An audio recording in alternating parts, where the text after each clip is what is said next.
रायगड, महाराष्ट्रासह देश विदेशातील ताज्या बातम्या पाहण्यासाठी मॅक्स इंडिया लाईव्ह चॅनलला सबस्क्राईब करा आणि बेल आयकॉन दाबायला विसरू नका.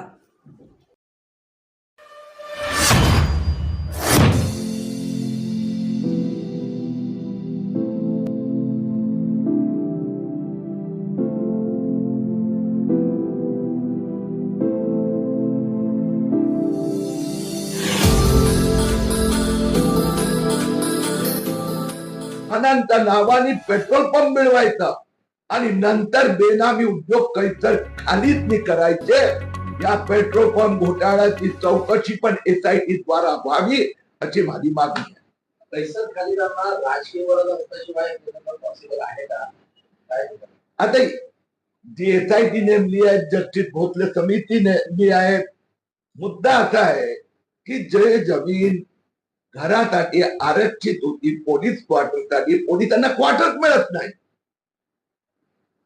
30 जानेवारी 2020 ते मार्च 2020 अवघ्या 3 महिन्यात उद्धव ठाकरे सरकारच्या दबावाने तत्कालीन मुंबई उपनगर जिल्हाधिकारी निधी चौधरी आणि महापालिकेने आरक्षण बदललं. BPCL ला दबाव आणला, त्यांनी पेट्रोल पंप दिला. ते राजकीय वरदहस्त शिवाय शक्यच नव्हतं. आपल्याला तो गोष्ट माहितच आहे की जे इगो मीडिया भावेश भिंडे ते आणि सुनील राऊतचे संबंध हे जगजाहीर आहे. संजय राऊत परिवार, सुनील राऊतने त्यांना शिवसेनेचं मेंबर बनवलं होतं. उद्धव ठाकरेंनी शिवबंधन बांधलं होतं. उद्धव ठाकरे सरकारमुळे जे पेट्रोल पंप झालं. आता हा जो बेनामी पैसा, कारण की पेट्रोल वर 2.5% कमिशन मिळते. हे 2.5% कमिशन कोणाकडे गेलं याची चौकशी पाहिजे. भावेश भिडेचं नाव येतं पहिलं. आता भावनिकाने देखील दुसरं नाव तुम्हाला. भावेश भिंडे जो आहे याला होल्डिंगचे कॉन्ट्रॅक्ट देण्यात आले. होल्डिंग जे आहेत ते इगो मीडिया, त्याचे मालक भावेश भिंडे. आता पेट्रोल पंप जे आहे ते पेट्रोल पंप दाखवला गेलाय की रेल्वे पोलीस चालवते. रेल्वे पोलीस कमिशनर प्रत्येक चेकवर सह्या करतोय आणि असिस्टंट कमिशनर शहाजी निकम रोज संध्याकाळी तिथे पेट्रोल पंपवर जातात. किती गल्ला झाला ते मोजतात. स्टॉप रेल्वे पोलीसचे इन्स्पेक्टर, सब इन्स्पेक्टर, हवालदार घेतात. अशा प्रकाराने भासवण्यात आला आहे. पेट्रोल पंप बेनामी व्यक्ती चालवतो तो आहे मार्क स्टोर आणि संदीप भानुसाळी. 2.5% कमिशन, 600 कोटीचा व्यवसाय झाला. हे कमिशन गेलं कुठे? पेट्रोल पंप तोट्यात दाखवला जात आहे. तर हे जे बोगस बिलं फाडण्यात आली ते पैसे गेले कुठे?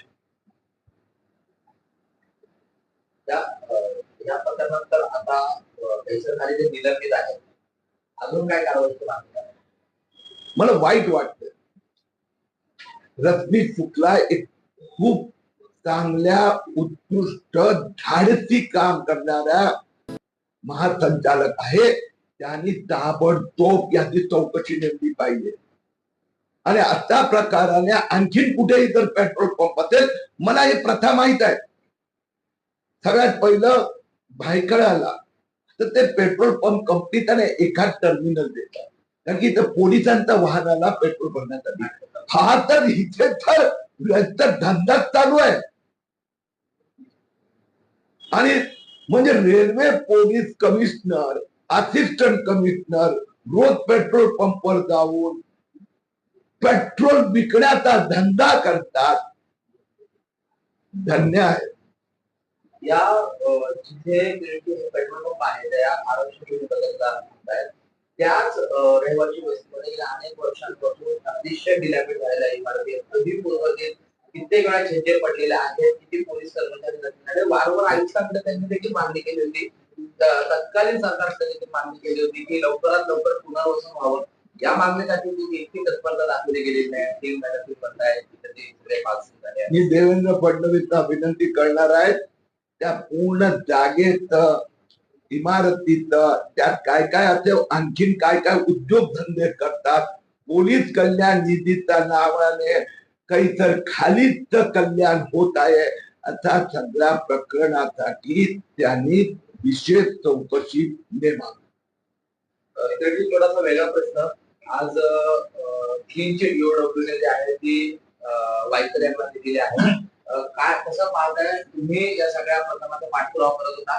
ईओडब्ल्यू म्हणते की गैरसमजुतीतून महानगरपालिकेची तक्रार नोंदवली. हे प्रकरण सुप्रीम कोर्टापर्यंत गेलं होतं म्हणून या विषयावर मी कोणतीही कॉमेंट करणार नाही. संजय राऊतांना तुम्हाला सांगितलं होतं तुम्हाला मत आहे राऊतांनी असं होतं तुम्ही अनेक वेळा पाठपुरावा केला. आता या संदर्भात आवाज उचलते का की हे जे आता बोलावं असं ते म्हणतात. आता बोलावं त्यांनी म्हणून तुम्हाला चौकशी केलं. निश्चितपणे बोलायला तयार आहे मी. तर संजय राऊतनी ही जी 17 माणसं नेली त्याचा भाव ह्या भावेश भिंडेला घेऊन गेला होता, त्यामुळे त्यांना हे लायसन्स मिळालं होल्डिंगचं. हे रिझर्वेशन संजय राऊत आणि कंपनी आणि त्यांच्या पार्टीने बदलून दिलं होतं. खिचडीचे घोटाळ्याचे पैसे संजय राऊत परिवाराच्या खात्यात गेले. त्याबद्दल आजपर्यंत संजय राऊत एक शब्दही बोलले का? केव्हा बोलणार? पहिलं त्यांनी बोलावं. राऊत परिवार आणि भावेश भिंडेचे संबंध काय?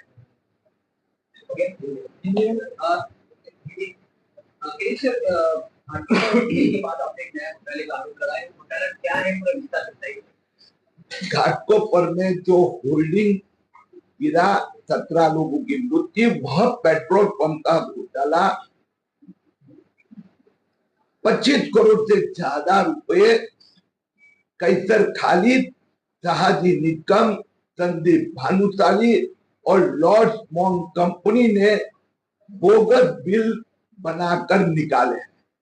यह जो पेट्रोल पंप है उद्धव ठाकरे सरकार ने जो पुलिस कर्मचारियों के लिए हाउसिंग क्वार्टर्स के लिए जगह रखी थी, ये पेट्रोल पंप को दे दी. ये पेट्रोल पंप रेलवे पुलिस आयुक्त के नाम से दिया गया